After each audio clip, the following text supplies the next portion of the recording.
আজকে চলতড়িৎ থেকে এটা 4 নম্বর ভিডিও। এর আগে এই অধ্যায় থেকে 3টে ভিডিও আপলোড করা হয়েছে, আশা করি তোমরা সবাই সেই ভিডিওগুলো দেখেছো।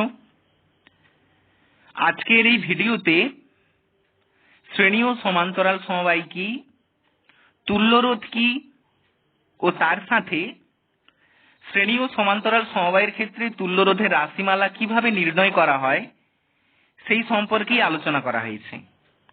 তাহলে চলো দেরি না করে একে একে বিষয়গুলো জেনে নেওয়া যাক। প্রথমেই শ্রেণী ও সমান্তরাল সমবায় কি এই বিষয়টাকে নিয়ে আলোচনা করা হয়েছে, তবে একদম নিচে যে ছবিটা আছে সেই ছবিটা একটু লক্ষ্য করবে। এটা হচ্ছে একটা শ্রেণী সমবায়ের ছবি এবং এই সমবায়ের ক্ষেত্রে দুটো রোধ দেখানো হয়েছে, একটা রোধ R1 এবং আরেকটা রোধ R2। এই রোধগুলোকে কিভাবে যুক্ত করা হয়েছে দেখো। R1 রোধের শেষ থেকে R2 রোধকে শুরু করা হয়েছে এবং দুটোর পরিবর্তে যদি আরো একাধিক রোধ থাকতো, ধরে নাও R3, R4, তাহলে সেক্ষেত্রে R3 কে R2 র শেষ থেকে এবং R4 কে R3 র শেষ থেকে শুরু করা হতো। তাহলে শ্রেণী সমবায় হচ্ছে সেই সমবায় যেই সমবায়ে একটি রোধের শেষ থেকে অন্য একটি রোধের সূচনা হয় বা শুরু হয়। এই যে কথাগুলো এতক্ষণ বললাম, এটা হচ্ছে বাহ্যিক দৃষ্টিভঙ্গিতে একটা শ্রেণী সমবায়কে দেখতে কেমন সেই কথাগুলো বললাম। কিন্তু একটা শ্রেণী সমবায়ের ক্ষেত্রে তড়িৎ প্রবাহ মাত্রা প্রত্যেকটি রোধের মধ্য দিয়ে ও বিভব প্রভেদের মান প্রত্যেকটি রোধের ক্ষেত্রে কিরূপ হয় সেই সম্পর্কেও আমাদের একটু ধারণা থাকা দরকার। শ্রেণী সমবায়ের ক্ষেত্রে যেমনটা ছবিতে দেখানো হয়েছে দেখো, এই যে বদ্ধ বর্তনীটা তৈরি করা হয়েছে R1 ও R2 রোধকে নিয়ে, এক্ষেত্রে তড়িৎ প্রবাহ মাত্রার মান হচ্ছে I ও এই I R1 R2 দুটো রোধের মধ্য দিয়েই অতিক্রম করবে। মানে শ্রেণী সমবায়ের ক্ষেত্রে প্রত্যেকটি রোধের মধ্য দিয়ে তড়িৎ প্রবাহ মাত্রার মান সমান হয়।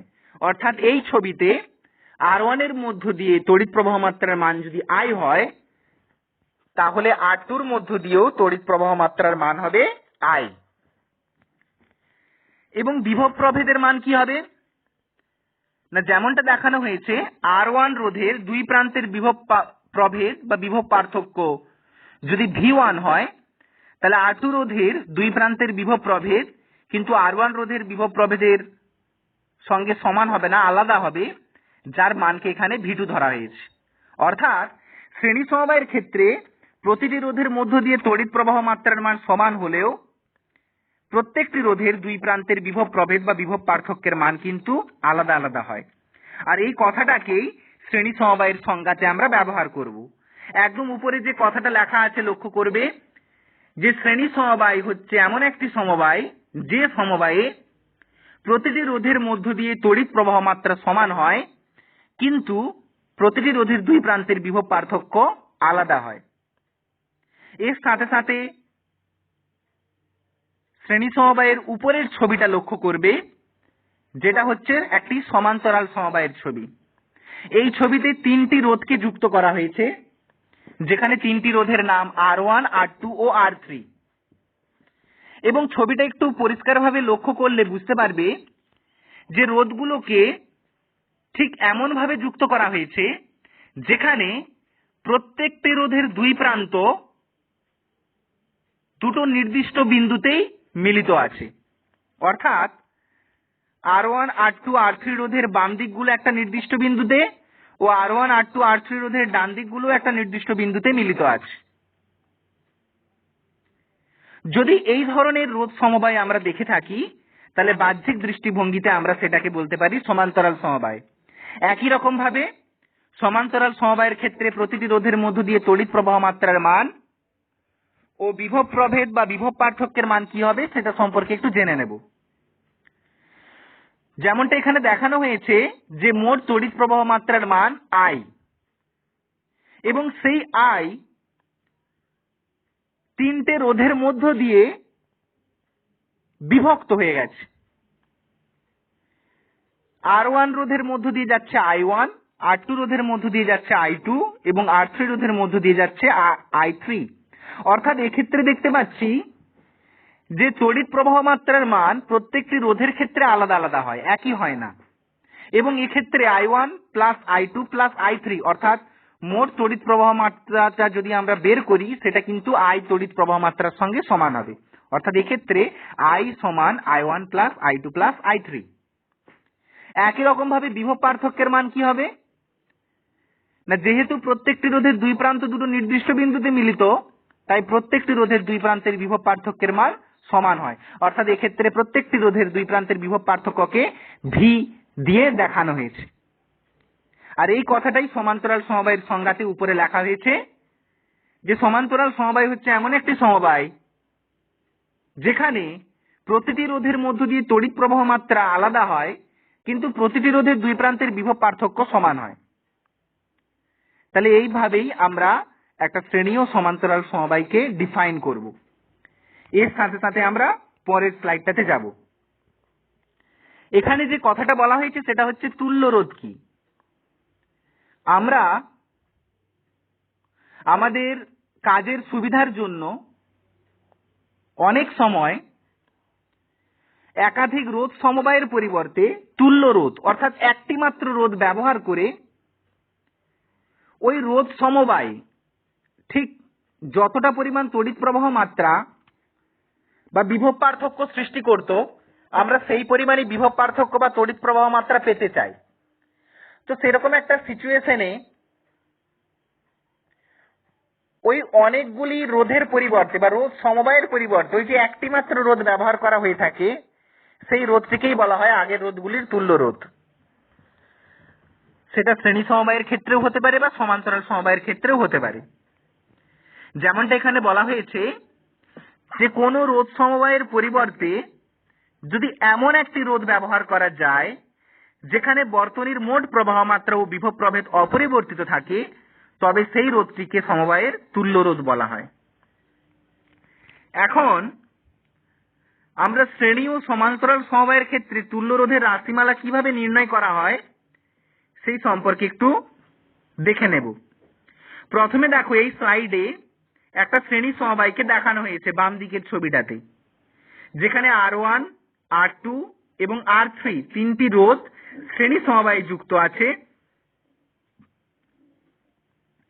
এবং এই তিনটি রোধকে নিয়ে যে বদ্ধ বর্তনীটা গঠন করা হয়েছে সেই বদ্ধ বর্তনীর মোট বিভব পার্থক্য এর মান হচ্ছে ভি এবং R1 রোধের মধ্য দিয়ে বিভব পার্থক্য, R1 রোধের দুই প্রান্তের বিভব পার্থক্যকে V1, R2 রোধের দুই প্রান্তের বিভব পার্থক্যকে V2 এবং R3 রোধের দুই প্রান্তের বিভব পার্থক্যকে V3 ধরেছি।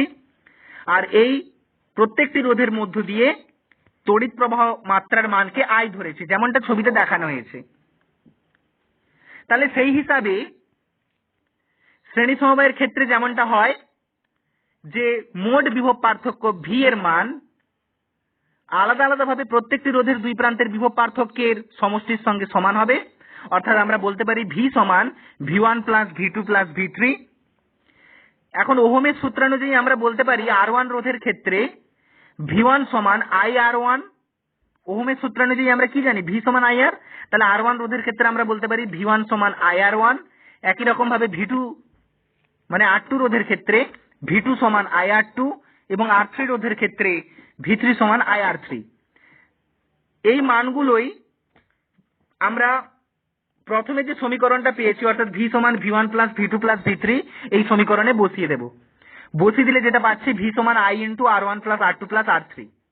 এখন এই তিনটি রোধের পরিবর্তে যদি একটি মাত্র রোধ অর্থাৎ তুল্য রোধ ব্যবহার করা হয়, যেমনটা পাশের ছবিতে দেখানো হয়েছে, একই রকম ভাবে যার দুই প্রান্তের বিভব পার্থক্য ওই রোধ সমবায়ের দুই প্রান্তের বিভব পার্থক্যের সঙ্গে সমান অর্থাৎ ভি, এবং তড়িৎ প্রবাহ মাত্রা ওই রোধ সমবায়ের তড়িৎ প্রবাহ মাত্রার সঙ্গে সমান অর্থাৎ আই, তাহলে সেক্ষেত্রে আমরা এই ডান দিকের ছবিটার থেকে এটা বলতে পারি ওহমের সূত্রানুযায়ী যে ভি সমান I into R capital R এখন এই দুটো বিভব পার্থক্য তো সমান দুটো ছবির ক্ষেত্রেই, তাহলে আমরা বলতে পারি যে আই আর সমান আগে যে ভি এর মানটা পেয়েছি I into R1 plus R2 plus R3, সেখান থেকে আই আই কেটে গেলে পরে দুদিক থেকেই আমরা পাচ্ছি ক্যাপিটাল আর সমান R1 plus R2 plus R3।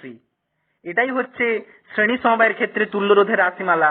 যদি দুটো রোধ থাকতো তাহলে আর সমান R1 প্লাস R2, যদি n সংখ্যক রোধ থাকতো তাহলে n সংখ্যক রোধেরই সমষ্টিটাই হতো n সংখ্যক রোধ সমবায়ের ক্ষেত্রে তুল্য রোধ। বোঝা যাচ্ছে? যদি n সংখ্যক সমমানের রোধ ব্যবহার করা হয়, ধরে নাও n সংখ্যক রোধ ব্যবহার করা হয়েছে এবং প্রত্যেকটি রোধের মানই হচ্ছে ক্যাপিটাল আর, তাহলে তুল্য রোধের মান কি হবে না n সংখ্যক ক্যাপিটাল আর এর সমষ্টি যোগ করলে যেটা হবে সেটা হচ্ছে n ইন্টু আর।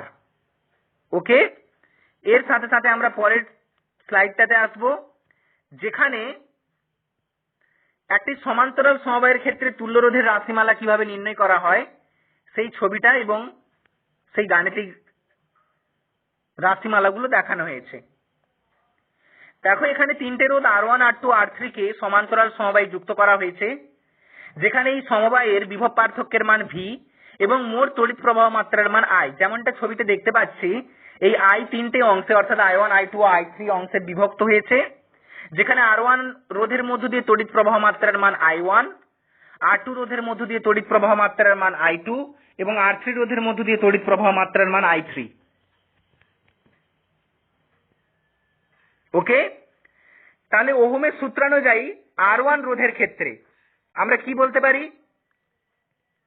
সমান্তরাল সমবায়ের ক্ষেত্রে আমরা যেমনটা জানি, একটু আগেই যেমনটা আলোচনা করা হয়েছিল, যে প্রত্যেকটি রোধের দুই প্রান্তের বিভব পার্থক্য সমান হয়। তাহলে R1 রোধেরও দুই প্রান্তের বিভব পার্থক্য V, R2 রোধেরও দুই প্রান্তের বিভব পার্থক্য V এবং R3 রোধেরও দুই প্রান্তের বিভব পার্থক্য V। তাহলে এবার R1 রোধের ক্ষেত্রে ওহমের সূত্রানুযায়ী আমরা বলতে পারি যে V সমান I1 R1, তাহলে সেখান থেকে I1 সমান V বাই R1। একই রকম ভাবে R2 রোধের ক্ষেত্রে ওহমের সূত্রানুযায়ী আমরা বলতে পারি V সমান I2 R2, অতএব I2 সমান V বাই R2।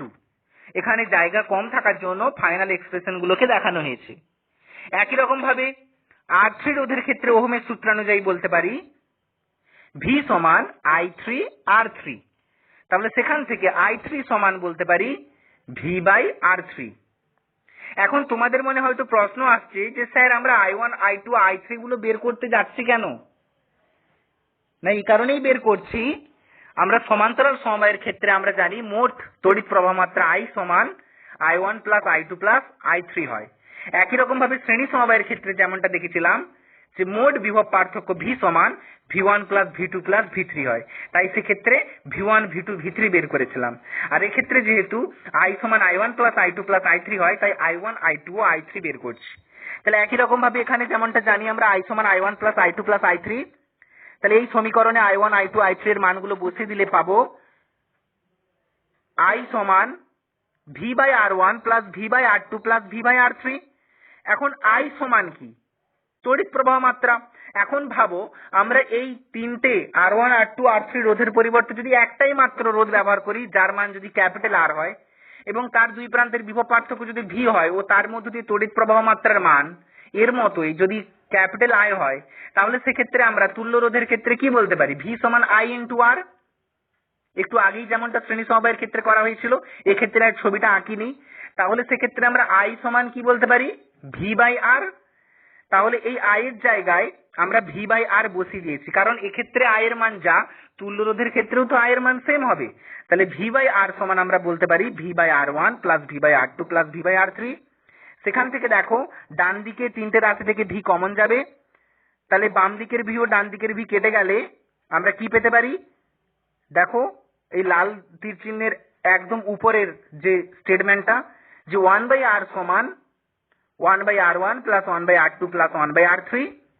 এখান থেকে তুল্য রোধের রাশিমালা অর্থাৎ ক্যাপিটাল Rটা বের করতে হবে। কিভাবে? না সিম্পল যোগ করে দেব, যোগ করলে পরে যেটা আসবে সেটা হচ্ছে, যোগ করে উল্টে দিতে হবে, উল্টে দিলে পরে যেটা আসবে সেটা হচ্ছে R1 R2 R3 by R1 R2 plus R1 R3 plus R2 R3।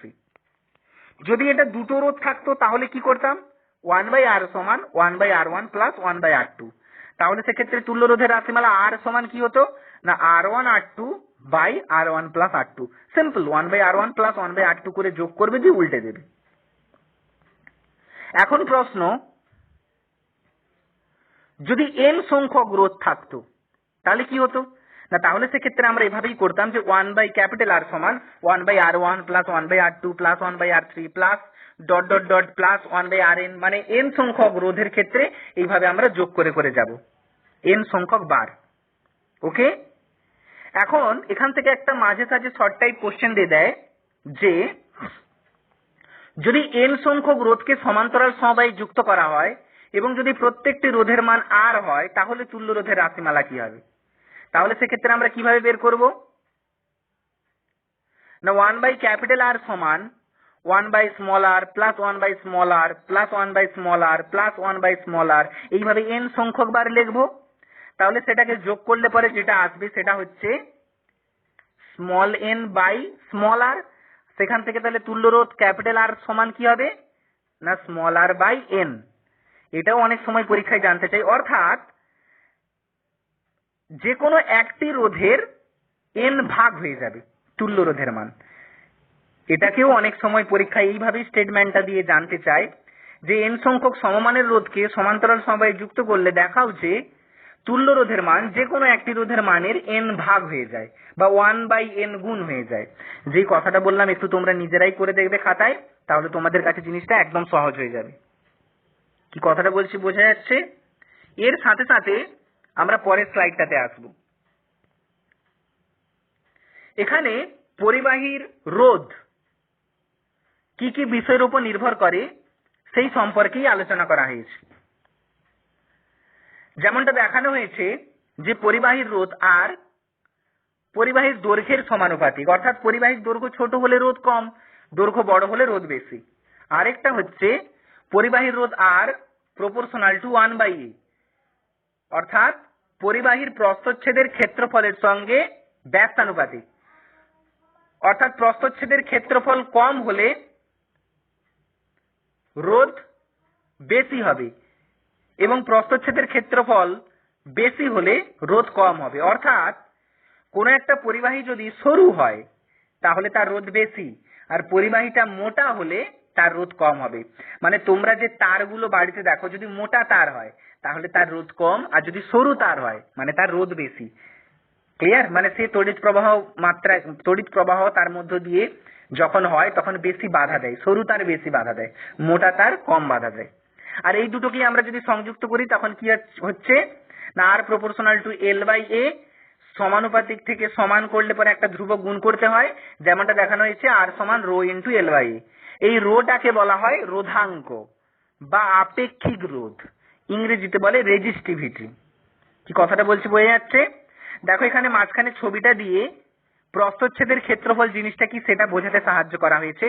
তার ক্রস সেকশনাল এরিয়া বা সাইডের দিক কতটা মোটা, এই যে ছবিটা মাঝে দেখানো হয়েছে, ওখানে দেখো তীর চিহ্ন দিয়ে নিচে দেখানো হয়েছে এরিয়া, প্রস্থচ্ছেদের ক্ষেত্রফল। অর্থাৎ একটা পরিবাহী যদি এইভাবে লম্বা হয় তাহলে তার প্রস্থচ্ছেদের ক্ষেত্রফল ওই সাইডের ওই অংশটাকে বোঝায়। আর দৈর্ঘ্য কতটা লম্বা সেটাই বোঝায়। এখন আমরা আর সমান রো ইন্টু l/a এটা জানলাম।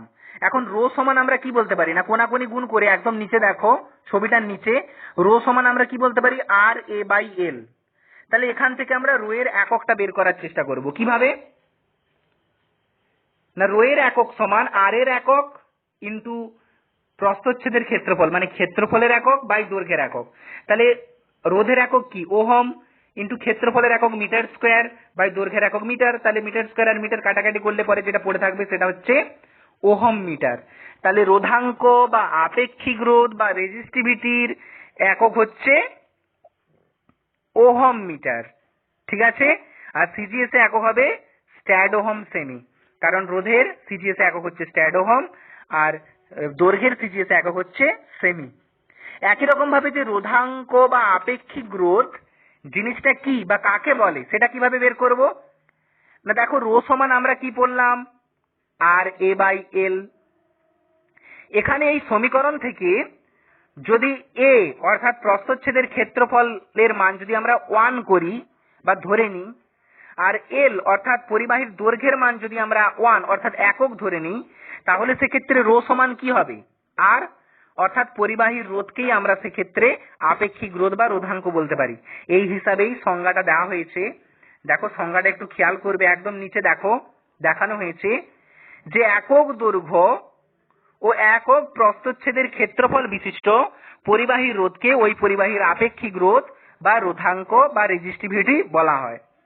তোমরা সবসময় মনে রাখবে আর সমান রো এল বাই এ, সেখানে রো সমান আর এ বাই এল, এ আর এল কে 1 করে দিলে পরে রো সমান আর হবে।